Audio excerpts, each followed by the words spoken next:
ნაწარმოები შეიცავს თამბაქოს ნაწარმის, თამბაქოს აქსესუარის ან მოწყობილობის მოხმარებას. ნუ აიძულებთ ბავშვებს ისუნ თქვენ თქვენი კვამლი. მოწევა მავნებელია თქვენი ჯანმრთელობისათვის. შენ დაიწყებ თუ მე? შენ დაიწყე. ენდის სამი მსოფლიოს ქვეყნების დაპირებაა, რომ სათბური აირების ეროვნულ ემისიებს შეამცირებენ და ჩვენს პლანეტას კლიმატის ცვლილებისაგან დაიცავენ. ენდისი ნიშნავს ეროვნულ დონეზე განსაზღვრულ წვლილს, რომლის შესრულების პირობას დებენ პარიზის შეთანხმების მონაწილე ქვეყნები, მათ შორის საქართველო. დაპირებაში გაწერილია თუ როგორ უნდა შეიცვალოს ქვეყნის ეკონომიკა, ენერგეტიკა, წარმოება, სოფლის მეურნეობა და სხვა სექტორები ემისიების შესამცირებლად. ენდისის შემუშავება კომპლექსური პროცესია, რომელიც მთავრობის, სამოქალაქო საზოგადოების, კერძო სექტორის, ექსპერტებისა და საერთაშორისო პარტნიორების მონაწილეობით მიმდინარეობს. საქართველომ უკვე დაიწყო ჩვენი მესამე ენდისის შემუშავება, რომელიც გაეროს კლიმატის ცვლილების შესახებ ჩარჩო კონვენციის სამდინოს გაეგზავნება. ჩვენ მოგიყვებით თუ რას გულისხმობს საქართველოს განახლებული კლიმატური დაპირება და როგორ აისახება ეს უმნიშვნელოვანესი დოკუმენტი ჩვენი ქვეყნისა და თითოეული ჩვენგანის ცხოვრებაზე. საქართველოს ახალი კლიმატური დაპირების მიხედვით დღის მიერ ნახშირორჟანგის თანთქმის პოტენციალი 10%-დან 15%-მდე უნდა გაიზარდოს. ამის მისაღწევად დღის რესურსებს მეტად უნდა გაუფრთხილდეთ, ხოლო დღის მართვაში მდგრადი პრაქტიკა უნდა დაინერგოს. ჭარბტენიანი ტერიტორიები და საძოვრები ასევე შთანთქავს ნახშირორჟანგს და ამ მხრივ ძალიან ძვირფასი რესურსია. ენდისის 3 ითვალისწინებს მათი პოტენციალის შესწავლას და მართვის მდგრადი პრაქტიკის დანერგვას. გაგიკვირდებათ, მაგრამ სასოფლო სამეურნეო საქმიანობა მავნე ემისიების ერთ-ერთი წამყვანი წყაროა. კლიმატის ცვლილების საკითხები აუცილებლად უნდა გავითვალისწინოთ ყველა სახელმწიფო პროგრამაში, რომელიც სოფლის მეურნეობას ეხება. საქართველო უნიკალური ბიომრავალფეროვნების ქვეყანაა, რომელსაც ჩვენი მოვლა, გაფრთხილება და შენარჩუნება სჭირდება. ენდისის ამის მიხედვით საქართველოს დაცული ტერიტორიების ქსელი მინიმუმ 30%-ით უნდა გაიზარდოს, ხოლო ენდემური და საფრთხის წინაშე მყოფი სახეობების დაცვა და შენარჩუნება უფრო ეფექტიანი უნდა გახდეს. კლიმატის ცვლილებისაგან არა მხოლოდ ბუნება, არამედ საკუთარი თავით უნდა დავიცვათ. ამისათვის ზედმიწევნით უნდა შევისწავლოთ ჯანდაცვასთან დაკავშირებული საფრთხეები, რომლებიც ადამიანს კლიმატის ცვლილების გამო ემუქრება და შესაბამისი გეგმა შევმუშაოთ ამ საფრთხეების ასაცილებლად. იცოდით, რომ ემისიებით ვაჭრობა შეიძლებოდა. სოფლიოში უკვე შეიქმნა ემისიებით ვაჭრობის მექანიზმები, რომლებსაც ბევრი ქვეყანა იყენებს. ენდისის ამის მიხედვით საქართველო იღებს ვალდებულებას, რომ ემისიებით ვაჭრობის სისტემას შექმნის და დანერგავს. კლიმატის ცვლილებასთან გამკლავება შეუძლებელია ენერგეტიკის რეფორმის გარეშე. ჩვენი პასუხია განახლებადი ენერგია, ენერგოეფექტური შენობები, სუფთა და მწვანე დასახლებები. ასეთ ქალაქში ცხოვრება ყველას მოუნდებოდა. ავაშენოთ ერთად. ასეთ ქალაქში გადაადგილებაც მწვანე საზოგადოებრივი ტრანსპორტის მეშვეობით უნდა შევძლოთ. ენდისის 3 ითვალისწინებს ეკოლოგიურად სუფთა ტრანსპორტის განვითარებას და ფეხით სიარულისა და ველოსიპედისთვის გამართული ინფრასტრუქტურის შექმნას. ჩვენ გვჯერა, რომ მომავლის მოქალაქე განათლებული ადამიანია, რომელსაც საკმარისი ინფორმაცია აქვს კლიმატის ცვლილებაზე, გარემოს დაცვასა და მდგრად მოხმარებაზე. კლიმატის ცვლილებასთან დაკავშირებული საკითხები აუცილებლად უნდა შევიდეს როგორც სასკოლო, ისე საუნივერსიტეტო პროგრამებში. ხოლო სამეცნიერო ინსტიტუტებმა მეტი დაფინანსება უნდა მიიღოს საქართველოსა და რეგიონზე ორიენტირებული კვლევებისთვის. ეს ინფორმაცია ყველასთვის ადვილად ხელმისაწვდომი უნდა იყოს და ხელი უნდა შეუწყოს ინფორმირებული გადაწყვეტილების მიღებას. საქართველოს კლიმატური დაპირების შესრულება ბევრ ცვლილებას მოითხოვს, რაც საკმაოდ რთულია. როგორ მოვიქცეთ? ყველა ცვლილება უნდა ეფუძნებოდეს სამართლიანობის პრინციპს და ითვალისწინებდეს საქართველოს თითოეული მოქალაქის, განსაკუთრებით ეკონომიკურად თუ სოციალურად დაუცველი ჯგუფების ინტერესებს. კლიმატური დაპირების შესრულებამ უკეთესობისკენ უნდა შეცვალოს ჩვენი ცხოვრება. ამიტომ ძალიან მნიშვნელოვანია, რომ ამ დოკუმენტის შედგენასა და შესრულებაში ყველა მივიღოთ მონაწილეობა.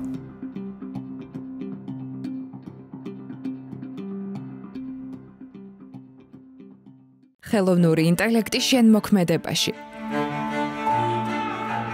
ტექსტი, ვიდეო, ფოტო, აუდიო. ერთი მოდულის ღირებულება მხოლოდ 19 ლარი. ჩვენ შევქმნით AI audience-ერი, ჩვენ შევქმნით AI news-ი, ჩვენ შევქმნით გაიდი ონლაინ მედიის AI IA და ახლა ჩვენ შევქმნით კურსი თქვენთვის. ხელოვნური ინტელექტის შენმოქმედება. ეს ხმაც ჩვენ შევქმნით ხელოვნური ინტელექტით. ეს გამოსახულებაც და ახლა შეგვიძლია გასწავლოთ შენც. ტექსტის, ფოტოს, ვიდეოს, აუდიოს შემოქმედება. სერტიფიცირებული კურსი ნათია კუპრაშვილთან, ნინა ხელაძესთან და JRC-ის გუნდთან ერთად.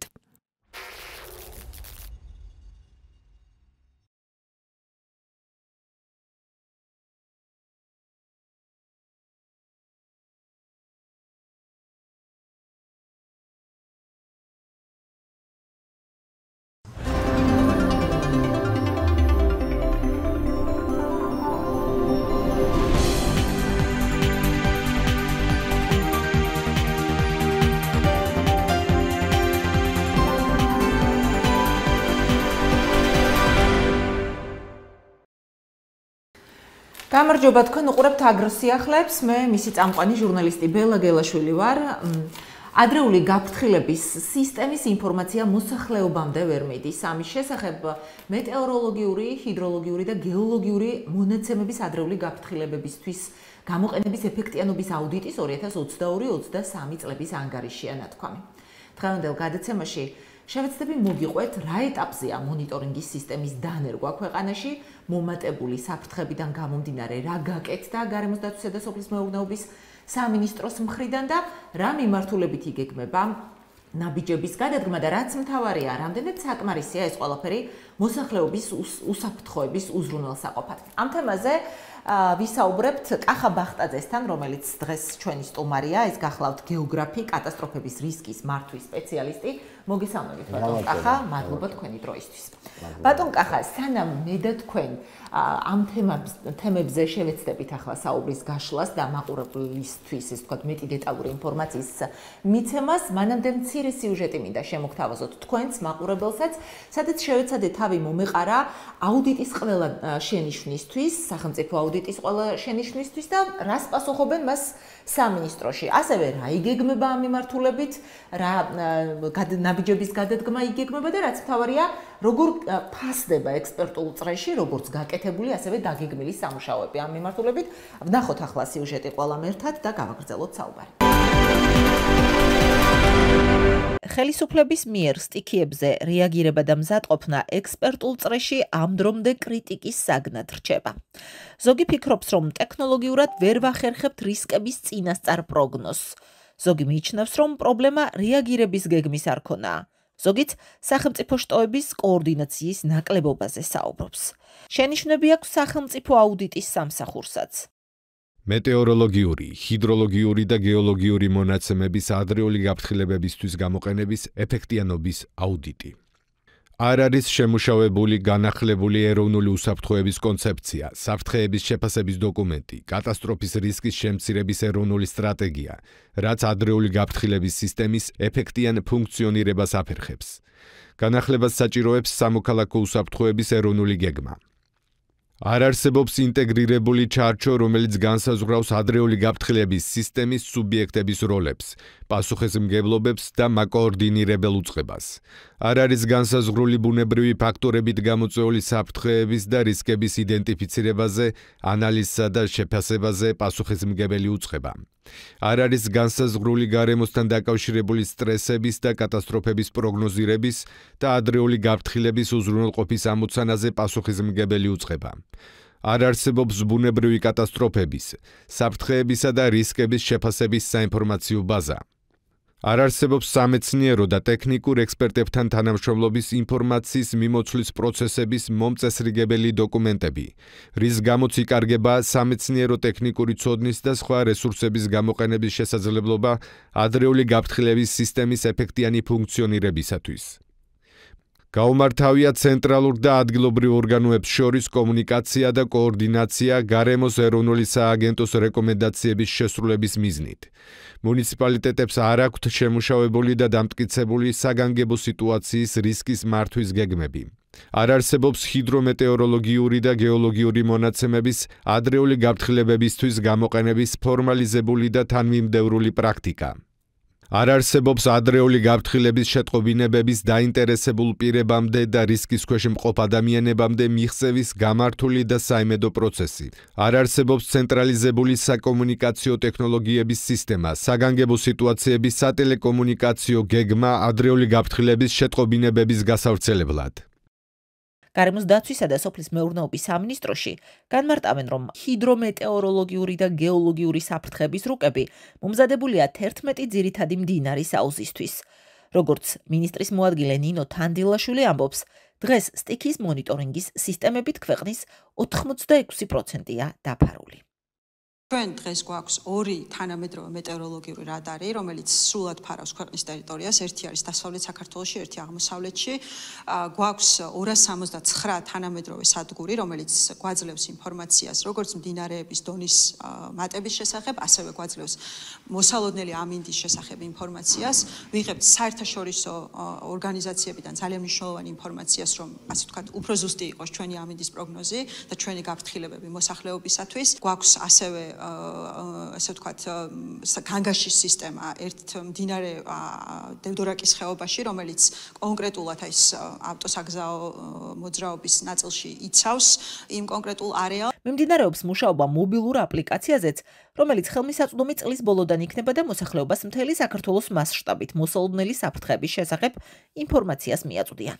წლის ბოლოს დასრულდება და ყველა თქვენგანისთვის და თითოეული ამ ქვეყნის მოქალაქისთვის იქნება ხელმისაწვდომი და თანამედროვე მობილური აპლიკაცია, რომელიც ასე ვთქვათ, უწყვეტ რეჟიმში, ფაქტობრივად 24 საათიან რეჟიმში გასცემს გაფრთხილებებს ქვეყნის ტერიტორიაზე მცხოვრები ყველა მუნიციპალიტეტისთვის და ყველა რეგიონში მცხოვრები მოსახლეობისთვის. აქ ჩვენ თანამშრომლობთ მოწინავე ფინეთის მეტეოროლოგიურ სამსახურთან, რომელიც გვეხმარება ამ სისტემის აწყობაში და აი სწორედ ეს საფრთხის რუკები, აი ეს მონიტორინგის თანამედროვე სადგურები არის შემადგენელი ნაწილი ამ სისტემის. სტიქის მართვის მზაობის არარსებობაზე და მის აუცილებლობაზე ადგილობრივი მუნიციპალიტეტების დონეზე დიდი ხანია საუბრობს საქართველოს მწვანეთა მოძრაობა დედამიწის მეგობრების თავმჯდომარე ნინო ჩხობაძე. ჩვენ არა გვაქვს სისტემა, ჩვენ გვაქვს სისტემური პრობლემები, ძალიან სერიოზული, თვითეული მუნიციპალიტეტის როლი, სახელმწიფოს როლი, ცენტრალური ხელისუფლების როლი, როგორ უნდა იყოს გადანაწილებული ერთმანეთში და ვინ ვის უკავშირდება, ვინ ვის ატყობინებს და როდის ატყობინებს, აი ესეც კი დარღვეული გვაქვს. ტექნიკა არა აქვს, შესაბამისი შესაძლებლობა არა აქვს მუნიციპალიტეტს, ვერც მოიფიქრეს, რომ ვიღაცას უნდა შეატყობინოს, ვიღაცას უნდა თხოვონ, ან რაღაცა უნდა გააკეთონ, თვითონ მუნიციპალიტეტს მობილიზება არ შეუძლია, იმიტომ რომ არა აქვს ეს გამოცდილება და არ იცის და არც არავის აუხსნია ზოგადად რა უნდა გააკეთოს. ადგილობრივ მუნიციპალიტეტებში პრობლემაა დამოუკიდებლად გადაწყვეტილების მიღება და რეაგირება, რაც ბუნებრივად აგვიანებს და აჭიანურებს პროცესს. ეს კი ზარალიანობას პირდაპირ პროპორციულად ზრდის. ვაგვიანებთ, ძალიან ბევრ შემთხვევაში ვაგვიანებთ, დროულად არ გამოყვავს ჯარები, დროულად არ ვაკეთებთ რეაგირებას, დროულად ვერ ვაკეთებთ და პოსტფაქტუმ სტიქიიდან სტიქიამდე ვცხოვრობთ რა. მოხდება სადღაც მეწყერი, მერე გაგვახსენდება, რომ თურმე რეაგირების გეგმები არ აგვაქვს, მერე გაგვახსენდება, რომ კიდე რაღაცა არის გასაკეთებელი, მაგრამ მერე ვივიწყებთ, როგორც კი ეს სტიქია დასრულდება და არავინ არაფერს არ აკეთებს. როდემდე უნდა ვიყოთ ესე, რატომ არ არის შესაბამისობაში მზაობა, რატომ არ არის თანხები, რატომ უჭირთ მერე თანხების გამოყოფა უცებ რეაგირებას ვერ ახდენს, ვერც ფინანსთა სამინისტრო, ვერც ინფრასტრუქტურის სამინისტრო, იმიტომ რომ არ ყოფნის ტექნიკა. სტიქის შედეგების სალიკვიდაციოდ გამოყოფილი თანხა მმართველმა ძალამ მიმდინარე წლის მარტში 9-ჯერ 58 მილიონ ლარამდე გაზარდა და მუნიციპალიტეტების ჩამონათვალიც გააფართოვა. რამდენიმე კვირაში ეს თანხა კიდევ უფრო გაიზარდა 78 მილიონ ლარამდე. ბრუნდებით სტუდიაში მაყურებელს შევახსენებ, რომ კახა ბახტაძეა ჩვენი სტუმარი, გეოგრაფი, კატასტროფების რისკის მართვის სპეციალისტი. ბატონ კახა, აუდიტი თავის ანგარიში ჩვენმა მაყურებელმა თქვენც ახლა ნახეთ სიუჟეტი, იშველიებს საქართველოს კონსტიტუციას. რომლის მიხედვითაც მეტეოროლოგია და გარემოზე დაკვირვების სისტემა საქართველოს უმაღლეს სახელმწიფო ორგანოთა განსაკუთრებულ გამგებლობას მიეკუთვნება და ყველას აქვს უფლება დროულად მიიღოს სრული ინფორმაცია გარემოს მდგრადობის შესახებ. აი ამ ყველაფრიდან გამომდინარე დასკვნას გულისხმობს, აუდიტის დასკვნას გულისხმობ, რაც იქ არის გაწერილი შენიშვნები, რამდენად დაცულია მოქალაქეების კონსტიტუციურად გარანტირებული ეს უფლება დღეს ჩვენს ქვეყანაში. ვერ ვიტყვით, რომ გვაქვს მსგავსი სისტემა, მსგავსი სისტემა საქართველოში, რომელიც გამართულად მუშაობს და რაც ნათქვამი არის იგივე აუდიტის დასკვნაში, რომ ეს ინფორმაცია მიდის მოსახლეობამდე, ვიცით ჩვენ ყველა თითოეულმა ჩვენგანმა რა ინფორმაცია მიდის მოსახლეობამდე, ვიცით რა მასშტაბი აქვს ამ ინფორმაციას და ეს არის ასე ვთქვათ ზოგადი შეტყობინების დონე, რომელიც უბრალოდ გვეუბნება, რომ რაღაცა ტიპის ვთქვათ მოვლენების განვითარება არის მოსალოდნელი ან დასავლეთ ან აღმოსავლეთ საქართველოში, თუმცა სად ზუსტად რა მასშტაბი ექნება ამ ყველაფერს კონკრეტულად იმ არეალისთვის და კიდევ შემდეგ რა უნდა გავაკეთოთ იმისთვის, რომ ასე ვთქვათ შევამციროთ ამ გოგნებია მხოლოდ იმას, რომ მოვერიდოთ, არ გამოვიდეთ გარეთ და ეხლა ეს არ არის მგონია 21 საუკუნეში, ასე ვთქვათ საკმარისი კონსულტაცია. დიახ, აქვე უნდა დავამატოთ ისიც, რომ სახლიდან არ გამოსვლა თავისთავად იმ მოსახლეობისთვის მაგალითად, ვინც მაღალი რისკის ზონაში ცხოვრობს, ხო, იქ პირიქით რა თქმა უნდა, ასე უნდა გამოვიდეს და შეიძლება რაღაც დროს ევაკუაცია იყოს მოსახლეობის საჭირო, როცა ესეთი გაფრთხილება არის გამოშვებული და ადამიანები სპეციალურად უნდა მოარიდო. არა იმის შემდეგ, როცა ეს მოვლენა განვითარდება, არამედ მანამდე ეს არის პრევენციის და ეს არის მზაობის მნიშვნელოვანი კომპონენტი. თანხმდებით, რომ სამწუხაროდ ეს უფლება ჯერჯერობით ჩვენ ქვეყანაში დაცული ვერ არის. გულისხმობ გარემოს მდგრადობის შესახებ ვიყოთ ინფორმირებული და მოსალოდნელი საფრთხების შესახებ. დიახ. კარგით. სხვა შეიძლება გარკვევით წერია, როგორ უნდა იქცეოდეს პასუხისმგებლიანი მთავრობა და მე მეტი სიზუსტისთვის ამოვიკითხავ ამას. მთავრობა პასუხისმგებელია ხელი შეუწყოს ადრეული გაფრთხილების და სხვა ტექნიკური სისტემების განვითარებას, ადრეული გაფრთხილების შესაძლებლობების გაძლიერების და ყველაზე მოწყვლადი ჯგუფების დასაცავად მთავრობა უნდა თანამშრომლობდეს რეგიონულ და საერთაშორისო მთავრობებთან და სააგენტოებთან. მთავრობის მიერ ადგილობრივი თვითმმართველობების მხარდაჭერა, ასევე მნიშვნელოვანია მათი საოპერაციო შესაძლებლობების გასაძლიერებლათო, წერია დასკვნაში. აი ამ ყველაფრიდან გამომდინარე, ბატონ კახა, რა შეგიძლიათ თქვათ, რამდენად პასუხისმგებლიანი მთავრობა გვყავს? მადლობა კითხვისთვის. აქ ამ შემთხვევაში ლაპარაკი არის კოორდინაციაზე და კოორდინაცია პირდაპირ კავშირში არის პასუხისმგებლობასთან და პასუხისმგებლობების გადანაწილებასთან. მოგეხსენებათ, რომ ჩვენი სისტემა, რისკების მართვის სისტემა, რომელიც თქვენ ახსენეთ, ასე ვთქვათ, ისეთი პრინციპით არის შექმნილი, როცა ზევიდან ქვევით მიდის ინფორმაცია.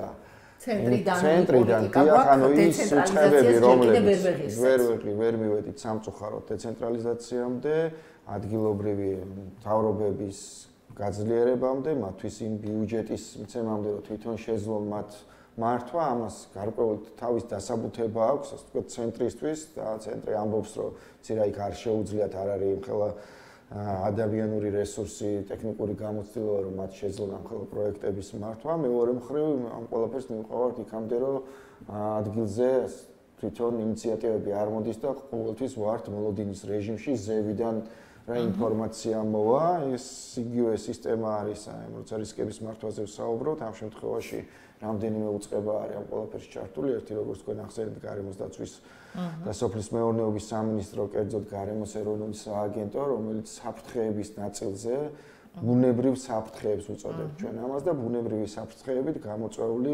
კატასტროფები ან რისკები სანამ კატასტროფებამდე მივალთ და ზუსტად აი ამ ნაწილის, ასე ვთქვათ, კვლევაზე, ამ საკითხების შეფასებაზე არის პასუხისმგებელი ეს გარემოს ეროვნული სააგენტო, თუმცა გვაქვს ჩვენ ასევე ძალიან მნიშვნელოვანი ორი სამინისტრო, რომელიც ასევე მონაწილეობს ამ პროცესების მართვაში. ეს არის შინაგან საქმეთა სამინისტრო, საგანგებო სიტუაციების სამსახური, რომელიც სამოქალაქო უსაფრთხოების შესახებ კანონის მიხედვით და ეს კანონი ზოგადად, ასე ვთქვათ, მართავს ამ საგანგებო სიტუაციებს საქართველოში, ანუ არის ძირითადი უწყება, ვინც პასუხისმგებელი არის ამ საკითხებზე და ასევე ყავს რეგიონული განვითარებისა და ინფრასტრუქტურის სამინისტრო, სადაც თავმოყრილია ფინანსური რესურსი, ანუ ძირითადად ის რესურსი, რომელიც შემდეგ ქვევით ადგილზე უნდა იხარჯებოდეს, მიდის ამ სამინისტროში და სხვადასხვა, ასე ვთქვათ, არხების გავლით, სააგენტოების თუ პროგრამების შემდეგ უკვე მიდის მუნიციპალიტეტებში. შესაბამისად, სწორედ აი ეს ნაწილი არის მოსაწესრიგებელი, ძალიან მნიშვნელოვანი წილად, რომ აი ამ სამინისტროების შიგნით მოხდეს აქტიური კოორდინაცია, იყოს მკაფიო გამიჯვა დიახ პასუხისმგებლობების, მიდიოდეს ერთობლივი მუშაობა და ეს ერთობლივი მუშაობა იყოს დაკავშირებული სწორედ ადგილობრივი მთავრობის გაძლიერებისკენ. და კიდევ უფრო მეტი დეცენტრალიზაცია, რომ როგორმე აი ეს პასუხისმგებლობები გადავცეთ ადგილს. თვითმმართველობებს მათ შეძლონ თვითონ უკვე აი ამ საფრთხეების, რისკების შეფასება, შემდეგ სისტემების დანერგვა, რომელიც ადგილზე იმუშავებს, იმიტომ რომ როცა კატასტროფულ მოვლენაზე ვსაუბრობთ, ჩვენ კატასტროფის დროს გვაქვს დაახლოებით ალბათ მაქსიმუმ 1 საათი, რომ ჩვენ რაღაცა ღონისძიება განვახორციელოთ ის რომ რეაგირებისთვის, დიახ, რომ გადავარჩინოთ მოსახლეობის სიცოცხლე და დავიცვათ მათი ჯანმრთელობა. დიახ, მაქსიმუმს ვიძახი, იმიტომ და აი ეს 1 საათი ზუსტად იქ ადგილზე ვინც არის, მათ შეუძლიათ ამ ქმედებების განხორციელება. შესაბამისად, ჩვენთვის აუცილებელია, რომ ზუსტად ისინი იყვნენ კარგად მომზადებულები, იცოდნენ კაფეოთ რა როლი აქვს. და სამწუხაროდ ეს ასე არ არის, აუდიტიც ამაზე წერს და ფაქტებიც ამას ამტკიცებს. სულ ბოლო მოვლენა, აი გურიის დიდთოლობა რო დასავლეთ საქართველოს დიდთოლობა რო ავიღოთ, მანამდე ჰქონდა არაერთი კატასტროფა და ადამიანური მსხვერპლიც მოყვა სამწუხაროდ ამ ყველაფერს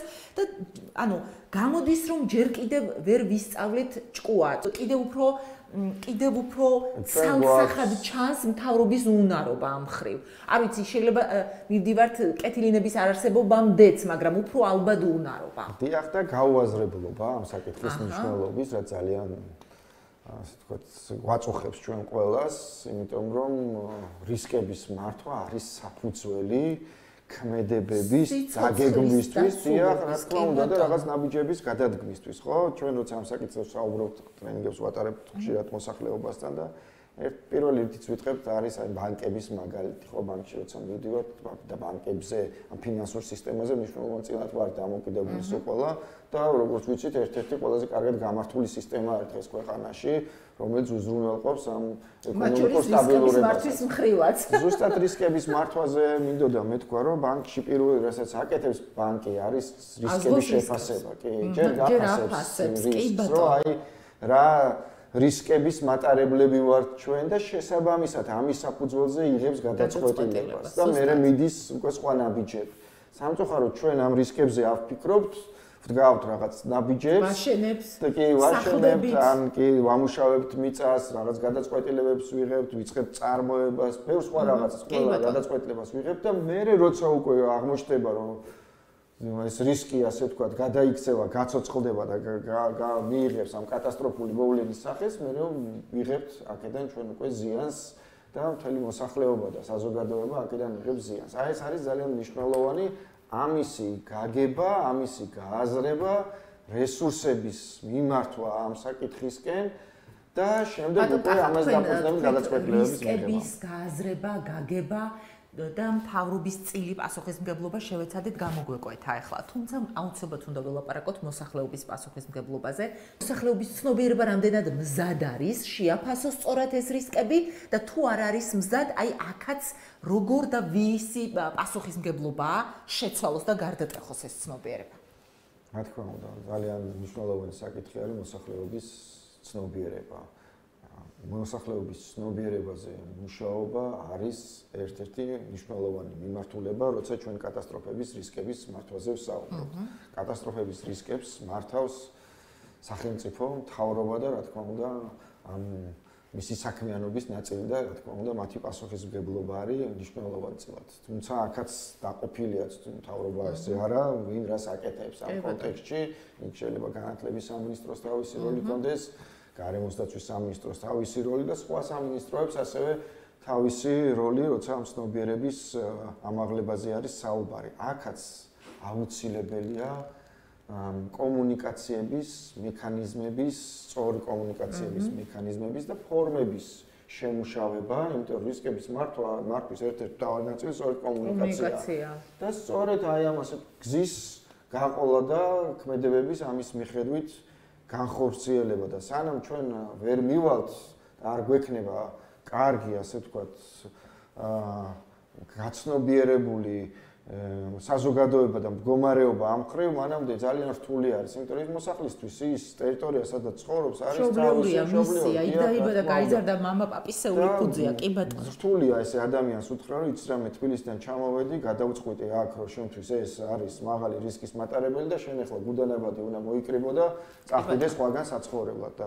განსახლება ზოგადად არის ერთ-ერთი ყველაზე ასე ვთქვათ, კი ბოლო ფორმა, როცა საუბარი არის აი რაღაცა ღონისძიების გატარებაზე, ხო? უფრო მიზანშეწონილი არის სხვა ტიპის ღონისძიებები იმისთვის, რომ მაქსიმალურად ადამიანები თავის საცხოვრებელ გარემოში დავტოვოთ და შევინარჩუნოთ თან ეს იმ ფონზე, როცა საქართველოს მოსახლეობის საკმაოდ დიდი ნაწილი უკვე როცა ეკომიგრანტებზე ვსაუბრობთ, სადღაც 200-250,000 თუ მეტი არა ადამიანია, რომლებიც აღრიცხვაც სხვადასხვა დროს, სხვადასხვა ფორმით მიმდინარეობდა, მაგრამ დაახლოებით ვიცით, რომ ესეა. ეს იძულებით გადაადგილებული ამ საცხოვრებელი ტერიტორიებიდან და მერე ყავს იძულებით გადაადგილებული სამაჩაბლოდან და აფხაზეთიდან მოსახლეობა და დაახლოებით ქვეყნის მოსახლეობის 20%-ზე ვსაუბრობთ ჩვენ როცა გადაადგილებაზე არის და ამ ადამიანებს შემდეგ უკვე თავის ტერიტორიაზე დაკვირვება ახალ ტერიტორიაზე დამკვიდრება სჭირდებათ და იქ რაღაც განვითარების დაწყება რაც კიდევ უფრო დიდი გამოწვევა არის ქვეყნისთვის და აი უკან ხევს როცა ამ ეკონომიკაზე ბევრი ლაპარაკია, იგივე ამ ეკონომიკურ განვითარებას, იმიტომ ჯერ ადაპტირება არის საჭირო და მერე უკვე განვითარებაზე საუბარი. ბატონ კახ, კიდევ ერთი პუნქტი მენიშნა ყველაზე მეტად. არ არსებობს სამეცნიერო და ტექნიკურ ექსპერტებთან მუნიციპალიტეტების თანამშრომლობის განმსაზღვრელი დოკუმენტაციაო. ანუ დოკუმენტაცია არ არსებობს, იმიტომ რომ თვითონ ეს პრაქტიკაც არ არსებობს დიდი ეჭვი მაქვს. იქ არ არის განმარტებული დასკვნაში. აი თქვენ მომეხმარეთ რომ გავარკვიოთ ამაში ახლა ჩვენი მაყურებელი. ანუ ამ სამეცნიერო რესურსს არ ვიყენებთ, ადამიანურ რესურსს, მეცნიერების ძალიან მცოდნე ადამიანების რესურსს ნაკლებად ვიყენებთ, ამაზეა ლაპარაკი? ამაზე არის ლაპარაკი და მეორე მნიშვნელოვანი საკითხი არის მეთოდოლოგიურად, როგორ უნდა მოხდეს საფრთხეების შეფასება, როგორ უნდა მოხდეს მოწყობილობის შეფასება, იმიტომ რომ საფრთხეების შეფასება ჩვენთვის, ასე ვთქვათ, არ არის ყველაფერი, ჩვენთვის მნიშვნელოვანია ასე ვიცოდეთ მოწყობილობა საზოგადოების ინფრასტრუქტურის და შემდეგ აქედან გამომდინარე შევაფასოთ უკვე რისკები და რისკებიდან გამომდინარე უკვე ვიფიქროთ რა ღონისძიებები უნდა გავატაროთ ამა თუ იმ ტერიტორიაზე. იგივე საფრთხეების საქართველოს თავისი ასე ვთქვათ რელიეფიდან, კლიმატიდან გამომდინარე, სცენარეული საფარიდან გამომდინარე ძალიან სენსიტიური ტერიტორია არის და ბევრი სხვადასხვა სახის ასე ვთქვათ საფრთხეს ატარებს და შესაბამისად ამ საფრთხეებიდან სხვადასხვა ტიპის რისკები მომდინარეობს. ჩვენ თუ არ გვეცოდინება და არ გვექნება შეფასებული ეს რისკები, რომელიც რანჟირებაც მოხდება, იგივე ეს ბიუჯეტით რთული იქნება გადაწყვეტილების მიღება, სად მოხდეს რაღაცა კონკრეტული ქმედებების დაფინანსება. ანუ თუ ეს ერთიან კონტექსტში არ გაანალიზდა იგივე მუნიციპალურ დონეზე და თუ მუნიციპალიტეტში არ გამოიყო რაღაცა ადგილები და ამაზე თუ არ იქნა შეთანხმება, რომ ჩვენ აქ რას, რატომ ვაკეთებთ და რატომ არის ეს მნიშვნელოვანი, რთულია კონფლიქტებს იწვევს ეს, იმიტომ რომ რესურსებზე ხელმისაწვდომობა ყველას უნდა, ყველა თulis რომ თავისი პრობლემა უფრო მნიშვნელოვანი არის, დიახ, ვიდრე მეზობლის, ამიტომ აქ არის საუბარი იმაზე, რომ უნდა იყოს კომუნიკაცია როგორც სახელმწიფო უწყებებს შორის, ისე კომუნიკაცია, კოორდინაცია ადგილობრივ მოსახლეობას შორის და მათი თანხმობა და მათთან ერთად იგივე ამ პროცესების მართვა, იმიტომ რომ მათთან ერთად ამ პროცესების მართვა არ მიგვიყვარს იგივე მედეგ საზოგადოებამდე, რადგან ბევრს საუბრობ და ჩვენთვის მნიშვნელოვანია სწორედ ეს მედეგი საზოგადოება, რომელიც ადგილზე ცხოვრობს, ადგილზე ვითარდება, ადგილზე სხვადასხვა ღონისძიებებს ახორციელებს და ცდილობს, რომ ეს განხორციელებული ღონისძიებების მდგრადობა უზრუნველყოფას, რომ ამან დიდხანს იმუშაოს, თორე მედეგ საზოგადოებაზე საუბარი ცოტა ისეთი მაღალრეალისტური გამოდის სამწუხაროდ იქიდან გამომდინარე რომ თურმე აგერ უსაფრთხოების ეროვნული გეგმაც კი მოძველებული გქონია და რეკომენდაცია არის რომ აუცილებლად და სასწრაფოდ არის გასაახლებელი ანუ ახალ გამოწვევებზე მოსარგები და ასე შემდეგ. ამაზეც გითხარით ორი-ორი სიტყვა და ბოლო კითხვას დაკისვამთ. გეგმა მნიშვნელოვანი დოკუმენტი არის, რა თქმა უნდა და ხუთას მერვე დადგენილებას უწოდებ ჩვენ ამ გეგმას, გასაახლებელი არის, იმიტომ რომ ბევრი რამე შეიცვალა გეგმის მიღების შემდეგ არის პასუხისმგებლობა მთავრობის რომ მიიღოს ეს გადაწყვეტილება და დაიწყოს ამ გეგმის განახლებაზე მუშაობა. მეორე მნიშვნელოვანი საკითხი არის ადგილობრივი გეგმები. თვითონ ეს გეგმა ზოგ საერთოდ გეგმა მუნიციპალიტეტებს. დიახ, ეს გეგმა ამბობს, რომ ყველა მუნიციპალიტეტს უნდა ქონდეს თავისი გეგმა და ეს დიდი გეგმა არის ამ გეგმების საფუძველზე შექმნილი. ანუ გეგმა ესე ვერაფერს ვერ იტყვის, იმიტომ რომ ჯერ ამ სამინისტრომ თავისი გეგმა უნდა მოამზადოს და ამტკიცოს და მიაწოდოს, რომ აი როგორ რა რესურსები აქვს და როგორ მოახერხებს ამ ყველაფრის განხორციელებას და შესაბამისად, პირველ რიგში უნდა დაიწყოს ეს ადგილზე, ადგილობრივი გეგმების მომზადება, ამ გეგმების მოყვანა ფორმაში, ასევე, რაც თქვენ ახსენეთ, იგივე ამ გამოცდილი სპეციალისტების ამ პროცესში ჩართვა, რომლებიც დაეხმარებიან და გლობალური გამოწვევის ფონზე, რომელსაც კლიმატური ცვლილება გვქვია, კლიმატის ცვლილება გვქვია და ანუ ის კიდევ უფრო ამძიმებს ამ რისკების მართვის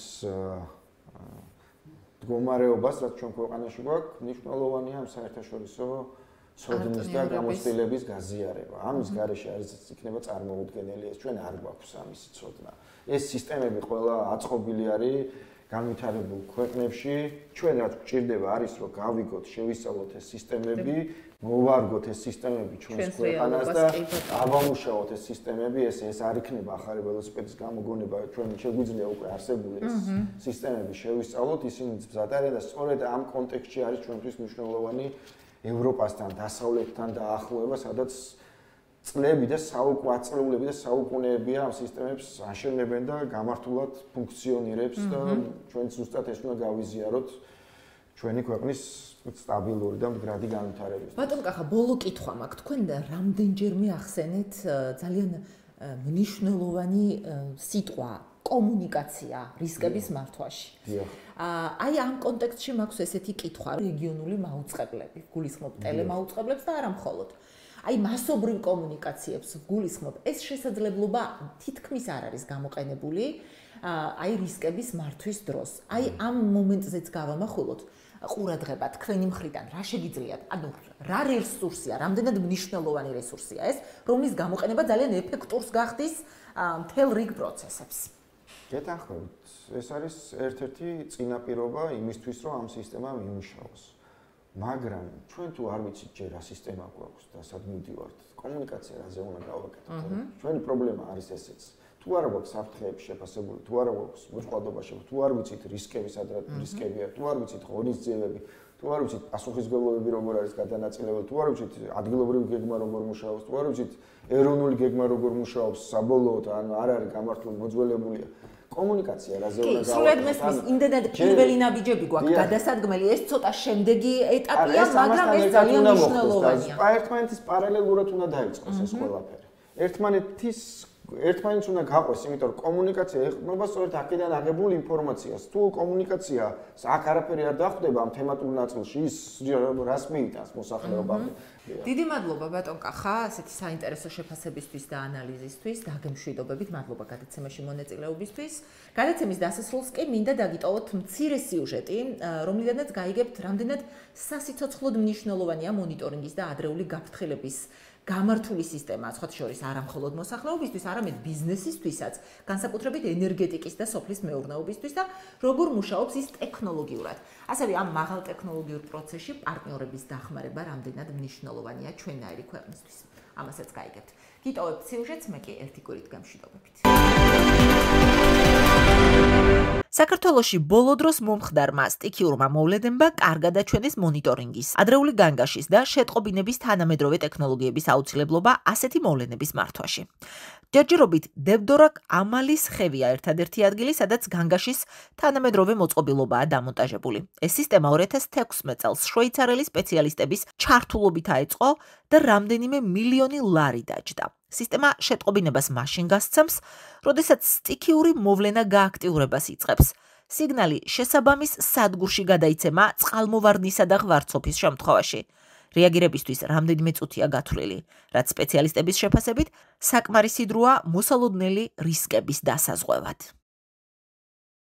განთავსებულია უშუალოდ ამ ბაგირზე ორი რადარული ტიპის სენსორი, რომელიც ეგრეთ წოდებული გადამძღვევია, ძირითადი არის გახლავთ აი ამ ბაგირზე დაკიდებული კლდოვანი, ესე ვთქვათ, ქვა, ქვის ლოდები და გაწერილი არის მაქსიმალური ზღვარი, ზღვარსაც პირობითად ეს იქნება ნებისმიერი ტიპის ზღვარცოფი, თქვა ტურბულენტური თუ სტრუქტურული ტიპის ზღვარცოფი, ან შესაძლებელია ჩვეულებრივი წყალი, როდესაც კი მოხდება შეხება იმ წუთასვე ავტომატურად რელე გააქტიურდება და გადასცემს უკვე განგაშის სიგნალს. დაახლოებით თერგამდე, აი კონკრეტულად ამ მონაკვეთიდან, როდესაც დეტექცია მოხდება და ფიქსაცია კონკრეტულად ამ მოვლენის, აი იმ მონაკვეთამდე დაახლოებით 2 წუთამდე დროის, ესე ვთქვათ, პერიოდი მონაკვეთია საჭირო, რომ ჩავიდეს და რაც შეეხება დარეალამდე დაახლოებით 5 წუთი არის გაანგარიშებული. თქვენ შეგიძლიათ ნახოთ 2 წყლის დონის მზომის სენსორი, რადარული ტიპის სენსორი აყენია უკონტაქტო, რომელიც ამ ადარის პრინციპზე მუშაობს და დინარის წყლის დონეს ზომავს. და ამ სენსორსაც მარტივი, ესე ვთქვათ, ალგორითმია გაწერილი და წყლის დონის მატების შემთხვევაში გარკვეულ, ესე ვთქვათ, ზღვარს რომ მიაღწევს, საგანგაშო სასიგნალო ნიშნულს როგორც კი მიაღწევს, აი იმ დონეს ავტომატურად ირთვება განგაში.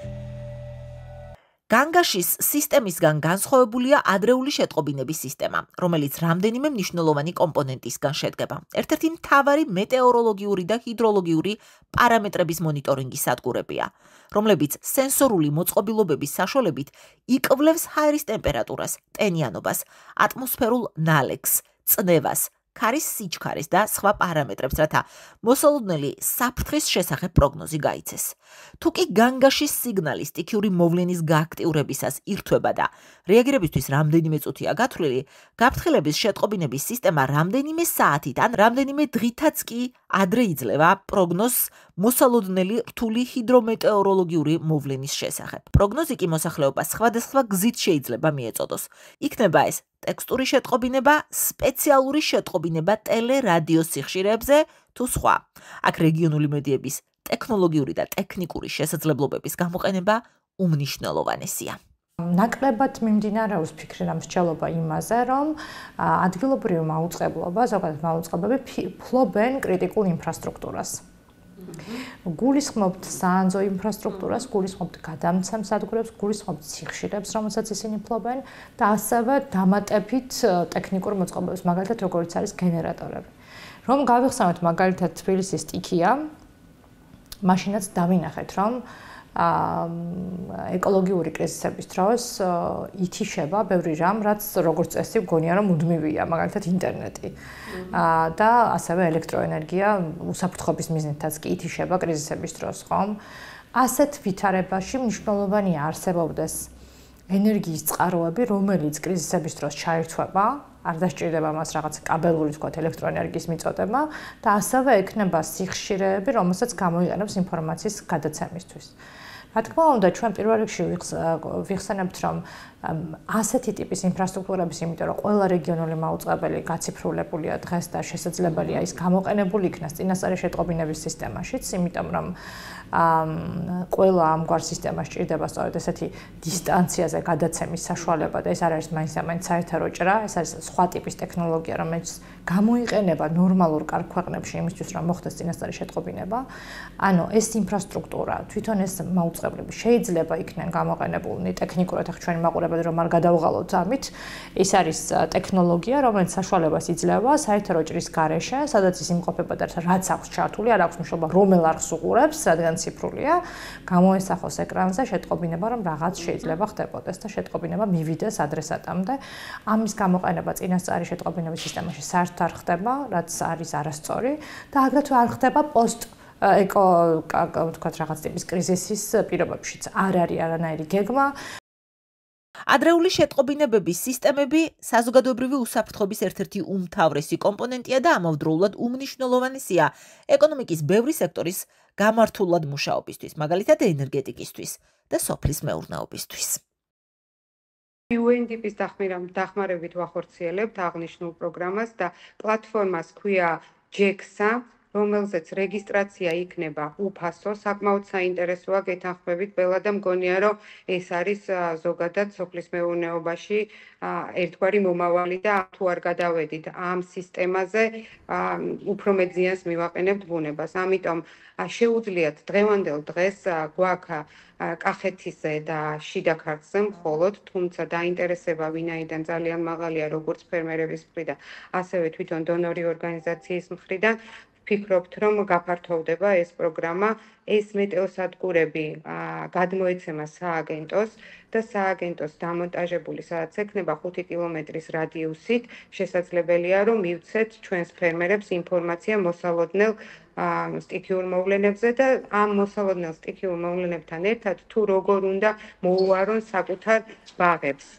აქედან გამომდინარე და სრულიად უფასოდ იქნება, რაც თავარია, ბელა ეს ყველაფერი.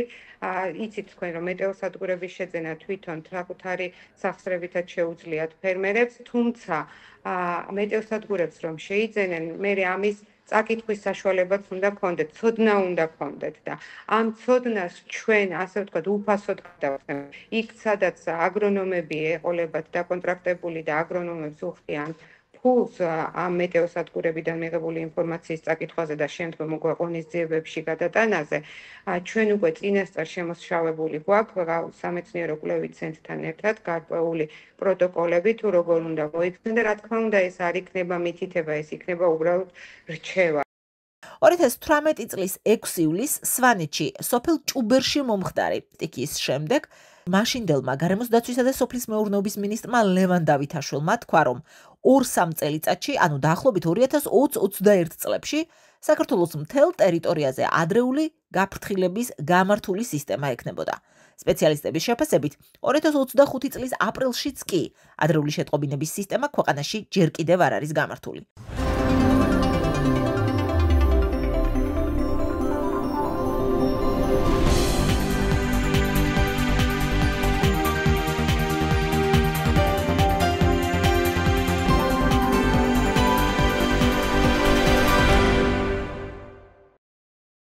ხელოვნური ინტელექტის შენმოქმედებაში.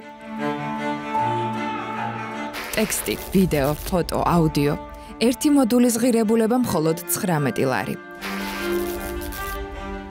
ჩვენ შევქმნით AI audience-ერი, ჩვენ შევქმნით AI news-ი, ჩვენ შევქმნით გაიდი ონლაინ მედიის AI IA და ახლა ჩვენ შევქმნით კურსი თქვენთვის. ხელოვნური ინტელექტის შენმოქმედება. ეს ხმაც ჩვენ შევქმნით ხელოვნური ინტელექტით. ეს გამოსახულებაც და ახლა შეგვიძლია გასწავლოთ შენც. ტექსტის, ფოტოს, ვიდეოს, აუდიოს შენმოქმედება. სერტიფიცირებული კურსი ნათია კუპრაშვილთან, ნინა ხელაძესთან და JRC-ის გუნდთან ერთად.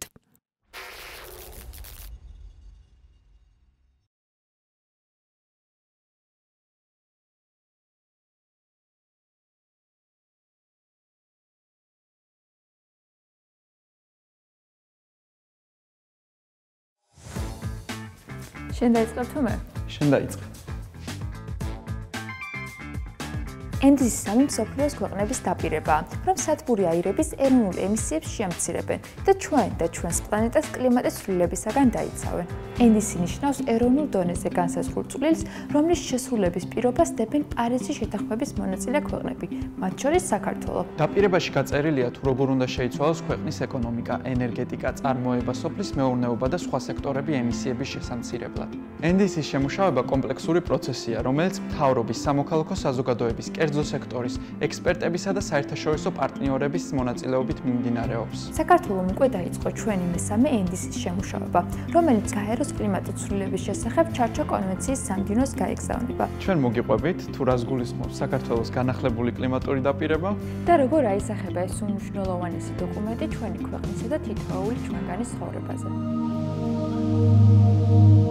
საქართველოს ახალი კლიმატური დაპირების მიხედვით ტყის მიერ ნახშირორჟანგის თანთქმის პოტენციალი 10%-დან 15%-მდე უნდა გაიზარდოს. ამის მისაღწევად ტყის რესურსებს მეტად უნდა გაუფრთხილდეთ, ხოლო ტყის მართვაში მდგრადი პრაქტიკა უნდა დაინერგოს.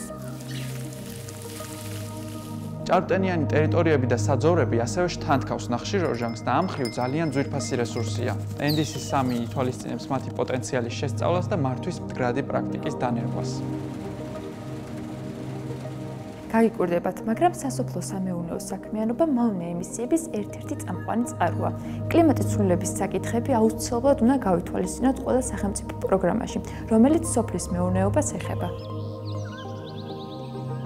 საქართველო უნიკალური ბიომრავალფეროვნების ქვეყანაა, რომელსაც ჩვენი მოვლა, გაფრთხილება და შენარჩუნება სჭირდება. NDC-3-ის მიხედვით საქართველოს დაცული ტერიტორიების ქსელი მინიმუმ 30%-ით უნდა გაიზარდოს, ხოლო ენდემური და საფრთხის წინაშე მყოფი სახეობების დაცვა და შენარჩუნება უფრო ეფექტიანი უნდა გახდეს. კლიმატის ცვლილებისაგან არა მხოლოდ ბუნება, არამედ საკუთარი თავით უნდა დავიცვათ. ამისათვის ზედმიწევნით უნდა შევესწავლოთ ჯანდაცვასთან დაკავშირებული საფრთხეები, რომლებიც ადამიანს კლიმატის ცვლილების გამო ემუქრება და შესაბამისი გეგმა შევმუშაოთ ამ საფრთხეების ასაცილებლად. იცოდით, რომ ემისიებით ვაჭრობა შეიძლებოდა. სოფლიოში უკვე შეიქმნა ემისიებით ვაჭრობის მექანიზმები, რომლებსაც ბევრი ქვეყანა იყენებს. NDC-3-ის მიხედვით საქართველო იღებს ვალდებულებას, რომ ემისიებით ვაჭრობის სისტემას შექმნის და დანერგავს. კლიმატის ცვლილებასთან გამკლავება შეუძლებელია ენერგეტიკის რეფორმის გარეშე. ჩვენი პასუხია განახლებადი ენერგია, ენერგოეფექტური შენობები, სუფთა და მწვანე დასახლებები. ასეთ ქალაქში ცხოვრება ყველას მოუნდებოდა. ავაშენოთ ერთად. ასეთ ქალაქში გადაადგილებაც მწვანე საზოგადოებრივი ტრანსპორტის მეშვეობით უნდა შევძლოთ. NDC-3 ითვალისწინებს ეკოლოგიურად სუფთა ტრანსპორტის განვითარებას და ფეხით სიარულისა და ველოსიპედისტვის გამართული ინფრასტრუქტურის შექმნას. ჩვენ გვჯერა, რომ მომავლის მოქალაქე განათლებული ადამიანია, რომელსაც საკმარისი ინფორმაცია აქვს კლიმატის ცვლილებაზე, გარემოს დაცვასა და მდგრად მოხმარებაზე. კლიმატის ცვლილებასთან დაკავშირებული საკითხები აუცილებლად უნდა შევიდეს როგორც სასკოლო, ისე საუნივერსიტეტო პროგრამებში. ხოლო სამეცნიერო ინსტიტუტებმა მეტი დაფინანსება უნდა მიიღოს საქართველოსა და რეგიონზე ორიენტირებული კვლევებისთვის. ეს ინფორმაცია ყველასთვის ადვილად ხელმისაწვდომი უნდა იყოს და ხელი უნდა შეუწყოს ინფორმირებული გადაწყვეტილების მიღებას. საქართველოს კლიმატური დაპირების შესრულება ბევრ ცვლილებას მოითხოვს, რაც საკმაოდ რთულია. როგორ მოგიცეთ? ყველა ცვლილება უნდა ეფუძნებოდეს სამართლიანობის პრინციპს და ითვალისწინებდეს საქართველოს თითოეული მოქალაქის, განსაკუთრებით ეკონომიკურად თუ სოციალურად დაუცველი ჯგუფების ინტერესებს. კლიმატური დაპირების შესრულება უკეთესობისკენ უნდა შეცვალოს ჩვენი ცხოვრება. ამიტომ ძალიან მნიშვნელოვანია, რომ ამ დოკუმენტის შედგენასა და შესრულებაში ყველა მივიღოთ მონაწილეობა.